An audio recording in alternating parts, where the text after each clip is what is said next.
Good afternoon, everyone. Today is Thursday, September 29th, 2022. We are coming to you live from Live Rite's podcast room in the Recovery Center at 27700 Gratiot Avenue, Roseville, Michigan. My name is Katie, and today Karrie will be with us sharing her experience, strength, and hope.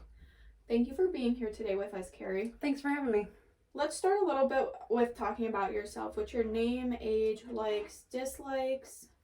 My name is Karrie. I'm 46 years old, and I just recently became a grandmother, so that is something that's very exciting to me. I work really hard. I just take pride in my recovery and just enjoy going to different meetings and checking stuff out in the community. And, there's a lot going on that is available. I love that. I'm really happy to hear that. So I know you said you are in recovery. So since you are, how long have you been in recovery for, and what is your drug of choice? My drug of choice was cocaine. And I have been clean now for 7 months and 2 weeks. And it's just been an absolute godsend that I've had this program to utilize to get me to where I am today. I definitely wouldn't be here without it. It's given me a lot of structure. I love that. I'm really happy to hear that you're doing so well and you're utilizing, meetings and stuff like that to maintain your sobriety. How has living in a sober living house helped you? It's given me a platform to, start a routine of healthy living. It's kept me accountable by having to do random drops. It's kept me accountable by saying, okay, you have to have 4 meetings in each week. And I think once I started doing those 4 meetings each week, I still kept on going to meetings because it was just so essential to my recovery. Yeah. And I realized and recognized that even when I was having a hard day, even if I had my 4 meetings in, I was going to another meeting. I was hitting those tables. So living in that sober house, being surrounded by women who are going through the same thing I'm going through, it is definitely a camaraderie and an understanding and somebody to reach out to that understands what you're going through. Yeah, because you're definitely not alone when you know that there's people around with similar situations, It helps the situation a lot. I can only imagine. What are some positives that have came out like during sobriety? Like what has happened in your life that makes you not want to turn back? Well, when I was in rehab, my son was getting situated to get married. And of course, when I went into rehab, I had nothing. And I had gotten a phone call, and I called my son, and he says to me, Mom, my future father-in-law gave me $500 for you to utilize when you come out so that you can get a dress and everything for my wedding. And it was just like, it was in that moment that I realized that, I'm not in this alone, and that my higher power definitely started to take place and was showing me that I was doing the right thing.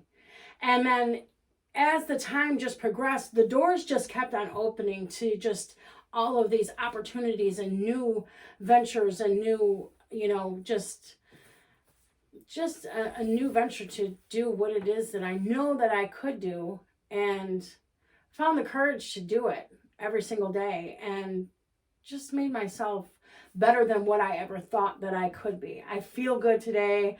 I look good today. I'm happy today. I love that. I'm really happy to hear that because, when people are in active addiction and then they become sober, it's a whole new way of life. And I have so many positives come out in just the short 7 months. That's really amazing. And it's very easy to miss those things.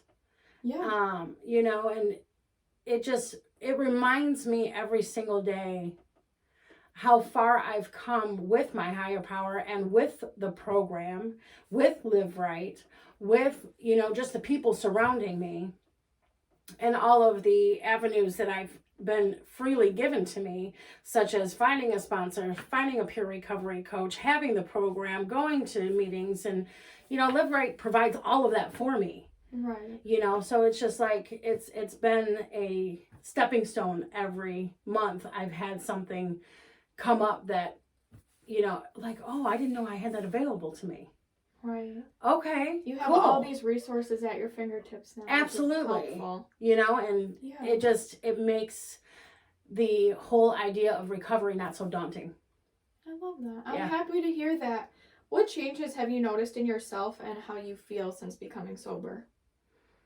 Just that I am able and capable of making the decisions to do the right thing and having the confidence of making those decisions. Just being able to let go of all of my past and knowing that my past doesn't have to dictate my future. I know that when I was in active addiction, it was my past that kept on taunting me to make me stay in that addiction. And it was just a cycle of just craziness. But now it's being able to learn to let go of that and create something new, something better. Right. And I don't have to hold on to that past junk. It's in the past. Right. It can stay in the past, and I can create a whole different view of a beautiful future, and that's exactly what I'm doing. Do you feel like now that you're sober, you think and act differently? Absolutely. Yeah. 100%. In what ways? Just in the ways of being able to make decisions that are healthy for myself. You know, if I have thoughts of using, and they do come, you know, I'm an addict.